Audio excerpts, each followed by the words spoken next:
भारत सरकार ने अपना केंद्रीय बजट पेश कर दिया। बजट के बाद विपक्ष इस बजट की नाकामियों को गिना रहा है, तो वहीं सत्ता पक्ष के नेता बजट कैसे प्रभावशाली है, बजट के क्या फायदे हैं, आम जनता को कैसे इसका लाभ मिलेगा, इन फायदों को बताने का काम सत्ता पक्ष के नेता कर रहे हैं। झारखंड में भी अलग अलग जिले पर अलग अलग नेताओं के द्वारा प्रेस वार्ता की जा रही है और बजट को लेकर, बजट के प्रारूप को लेकर और झारखंड को बजट में क्या कुछ मिला, इसके फायदे गिनाने का काम कर रहे हैं। देखिए, केंद्रीय बजट को लेकर जामताड़ा में भी प्रेस वार्ता की गई, जिसमें मुख्य रूप से जामताड़ा के जिला अध्यक्ष सुमित सरन की अध्यक्षता में यह प्रेस कॉन्फ्रेंस की गई। साथ ही साथ बतौर मुख्य अतिथि के तौर पर पूर्व मंत्री रणधीर सिंह मौजूद रहे। वहीं रणधीर सिंह ने कहा कि जब से नरेंद्र मोदी के नेतृत्व में एनडीए की सरकार आई है, तब से लगातार भारत में विकास की गंगा बह रही है। 2026-27 का बजट ऐतिहासिक बजट है। नरेंद्र मोदी का दूरगामी सोच का बजट है, जिसमें 2047 तक का भारत को विकसित बनाने का लक्ष्य झलकता है। यह उपयोगी बजट है। हर वर्ग में, जैसे गांव, जवान, किसान, मजदूर, विद्यार्थी, महिला, बुजुर्ग, सभी का ध्यान रखा गया है। भारत को विकसित बनाने के लिए स्वास्थ्य के क्षेत्र में, शिक्षा के क्षेत्र में, रोजगार के क्षेत्र में, कृषि के क्षेत्र में, सभी क्षेत्रों का ध्यान रखा गया है। और बजट में कृषि के लिए बहुत ही अच्छे प्रावधान आए हैं।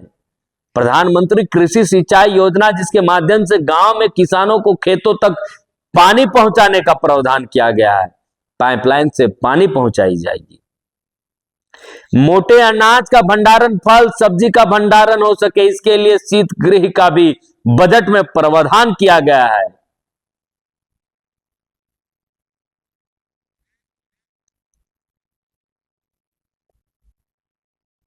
मनरेगा का नाम बदलकर वीबी रामजी किया गया, जिसमें 100 दिन से बढ़ाकर मजदूरों को 125 दिन की रोजगार की गारंटी दी गई है। स्वास्थ्य के क्षेत्र में भी बजट में खास ध्यान रखा गया है। झारखंड के संताल परगना में 3 मेडिकल कॉलेज का निर्माण इस बजट में शामिल है। देश की रक्षा के क्षेत्र में इस बजट में सबसे अधिक ध्यान दिया गया है। इस बजट में आत्मनिर्भर भारत के निमित्त स्वदेशी हथियारों का निर्माण कराया जाएगा।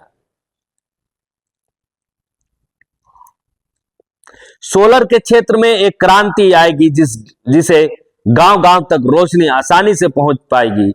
एनएच सड़कों के लिए भी बजट में बहुत अच्छे प्रावधान है। रेलवे के क्षेत्र में वंदे भारत जैसे ट्रेनों का परिचालन ऐतिहासिक है। सुनिए और क्या कुछ कहा है पूर्व मंत्री रणधीर सिंह ने। नरेंद्र भाई मोदी जी की सरकार सत्ता में आई है, एनडीए की सरकार सत्ता में आई है, तब से लगातार भारत को आगे ले जाने के लिए हर सेक्टर में लगातार भारत सरकार अच्छी काम कर रही है। उसी कड़ी में इस बार भारत सरकार ने देश को आगे ले जाने के लिए कृषि के क्षेत्र में काफी अच्छा बजट का प्रावधान उन्होंने किया है। इसके लिए प्रधानमंत्री कृषि सिंचाई योजना, जिसके माध्यम से गांव में किसानों के खेतों तक पानी पहुंचाने के लिए अच्छी बजट का प्रावधान उन्होंने किया है। गांव में पाइपलाइनिंग से किसानों के खेतों में पानी पहुंचाने के लिए, चाहे चेकडैम का निर्माण हो, बड़े बांध का निर्माण हो, बीयर का निर्माण हो, डैम का निर्माण हो, छोटे तालाबों का निर्माण हो, ये सारे सेक्टर में इस बार अच्छे बजट का प्रावधान भारत सरकार ने किया है। दलहन और तिलहन की खेती को आगे ले जाने के लिए भारत सरकार ने मोटे अनाज के उत्पादन में अच्छी तरह से इन्होंने ध्यान दिया है, क्योंकि मोटे अनाज की मांग आज विदेशों में बहुत ज़्यादा है। यहाँ के किसानों के उत्पादित अनाज का भंडारण हो सके, फल सब्जी का उत्पादन बढ़ावा मिल सके, इसके लिए शीतगृह का निर्माण का भी बजट में प्रावधान सरकार ने किया है।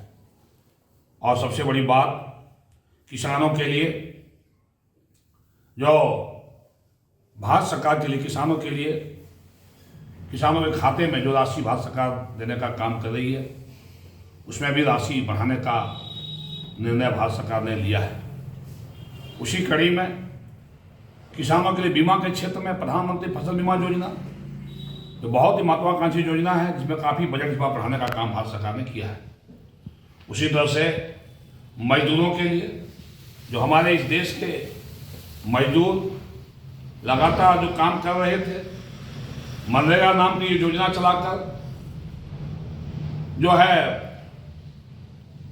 कांग्रेस पार्टी ने योजना चलाई थी मनरेगा। 11 साल मोदी सरकार ने उस योजना को देखा, चलाया, लेकिन उस योजना में व्यापक भ्रष्टाचार चरम पर थी। मजदूरों को ससमय न रोजगार मिलता था, न भुगतान हो पाता था। और मोदी सरकार ने उसका नाम बदलकर विकसित भारत रोजगार और आजीविका मिशन गारंटी योजना नाम दिया है, जिसका शॉर्ट में VBG राम जी योजना का नाम है। इस योजना में जहां पहले मनरेगा में 100 दिन का रोजगार मजदूरों को साल में 365 में मिलता था, अब उसको 125 दिन भारत सरकार ने करने का काम किया है। इसके लिए मैं मोदी जी को, ग्रामीण विकास मंत्री भारत सरकार शिवराज सिंह चौहान जी को बधाई देना चाहता हूँ। उसी कड़ी में जहाँ एक मनरेगा योजना में अनुपयोगी योजना, जिस योजना का कोई धरातल पर काम दिखाई नहीं देता था, जैसे मिट्टी समतलीकरण, ट्रेंच कटिंग, ये लूट खसोट हो रहा था। अब इस योजना में काफ़ी अच्छी सी योजनाओं को समावेश करने का काम भारत सरकार ने किया है। और VBG राम जी योजना के लिए भारत सरकार ने अच्छी राशि इस बार बजट में देने का काम किया है।